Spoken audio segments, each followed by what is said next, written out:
இன்னைக்கு நாம பார்க்க போற ரெசிபி கீரனூர் மட்டன் குருமா பார்க்க போறோம். இந்த குருமா எங்க ஊர்ல ரொம்ப ஃபேமஸ்ங்க. அது எந்த ஃபங்க்ஷன்னாலும் இந்த குருமா செய்வோம். ஃபர்ஸ்ட் பிரெஃபரன்ஸ் பிரியாணிக்குனா நெக்ஸ்ட் மட்டன் குருமா அல்லது இந்த கீரனூர் குருமா தான் செய்வோம். தொடர்ந்து 2-3 நாளெல்லாம் ஏதாவது ஃபங்க்ஷன் வந்துச்சுன்னா அதுல கண்டிப்பா ஒரு நாள் இந்த கீரனூர் மட்டன் குருமா இருக்கும். இப்போ கீரனூர் மட்டன் குருமா எப்படி செய்யலாம்னு பார்க்கலாம். இந்த குருமால என்ன ஒரு ஸ்பெஷல்னா எல்லாமே இதுல இருக்கும். காய்கள் கறிகள் அப்புறமா பருப்பு ஸோ எல்லாமே சேர்த்து செய்யறதா இந்த கீரனூர் குருமா. இப்போ வாங்க கீரனூர் மட்டன் குருமா எப்படி செய்யலாம்னு பார்க்கலாம். வீடியோவை ஃபுல்லா பாருங்க, அப்பதான் ரெசிபியோட டீடைல்ஸ் புரியும். ஒரு குழிக்கரண்டி அளவுக்கு எண்ணெய் விட்டுருக்கிறேன். 2 டேபிள் ஸ்பூன் போல நெய் சேர்த்துக்கலாம். ஒரு பெரிய வெங்காயம், 20 சின்ன வெங்காயம், அப்புறமா 2 பச்சை மிளகாய் எடுத்துருக்கிறேன். நல்லா வதங்கட்டும் வெங்காயம் நல்லா வதங்கிருச்சு. 2 டேபிள் ஸ்பூன் இஞ்சி பூண்டு விழுது சேர்த்துக்கலாம். இஞ்சி பூண்டு விழுது பச்சை வாசனை போக வதக்கிக்கலாம். 1 டீஸ்பூன் பட்டை கிராம்பு 3 சேர்த்து அரைச்ச பவுடர், 1 டேபிள் ஸ்பூன் தனியா பவுடர், 1 ஸ்பூன் மிளகாய்த்தூள், மசாலாஸ் எல்லாம் சேர்ந்து இந்த எண்ணெயோட வதங்கட்டும். 3 தக்காளி எடுத்துருக்கிறேன், அதை சேர்த்துக்கலாம். தக்காளி கொஞ்சம் வதங்கட்டும்.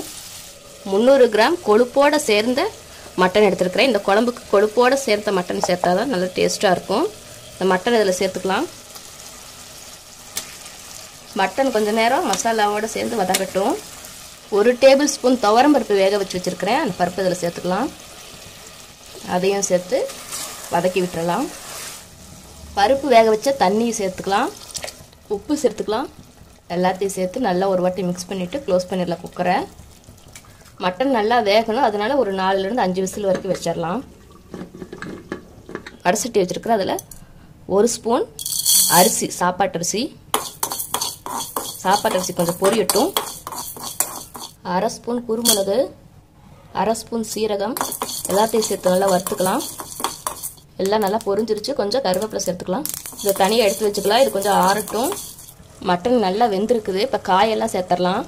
முருங்கைக்காய், நான் 1 முருங்கைக்காய் எடுத்துருக்கிறேன், சின்னதாக இருந்தது முருங்கைக்காய். 4 கத்திரிக்காய் எடுத்துருக்கிறேன். இது கீரனூர் கத்திரிக்காயாக இருந்தால் இன்னும் டேஸ்ட்டாக இருக்கும். 1 உருளைக்கிழங்கு, வாழைக்காய், ஒரு 1/4 வாழைக்காய் மட்டும் எடுத்துருக்கிறேன். எல்லா காயும் சேர்ந்து கொஞ்சம் நேரம் வேகட்டும். கொஞ்சம் நேரம் இது வேகட்டும்.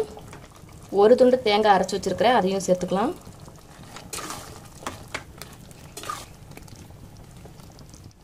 தண்ணி ஊற்றிக்கலாம் காயெல்லாம் வேகிறதுக்கு. குக்கரை க்ளோஸ் பண்ணி 1 விசில் விட்டுடலாம். இந்த காயெல்லாம் வேகிறதுக்காக வறுத்து வச்சதை போட்டு ஒரு கோர்ஸ் பவுடர் அரைச்சி எடுத்துக்கலாம். அரைச்சாச்சு. காயெல்லாம் நல்லா வெந்துருச்சு. இப்போ இதில் அரைச்சி வச்ச பவுடர் 1 டேபிள் ஸ்பூன் சேர்த்துக்கலாம். மிக்ஸ் பண்ணி விட்டுடலாம். குழம்பு ரெடி ஆகிடுச்சு. ஃபைனலாக கொஞ்சம் கொத்தமல்லி சேர்த்துக்கலாம். டேஸ்டான கீரனூர் மட்டன் குருமா ரெடி. இந்த வீடியோ உங்களுக்கு பிடிச்சிருந்துச்சுன்னா லைக் பண்ணுங்கள், ஷேர் பண்ணுங்கள், மறக்காமல் என் சேனலை சப்ஸ்கிரைப் பண்ணுங்கள்.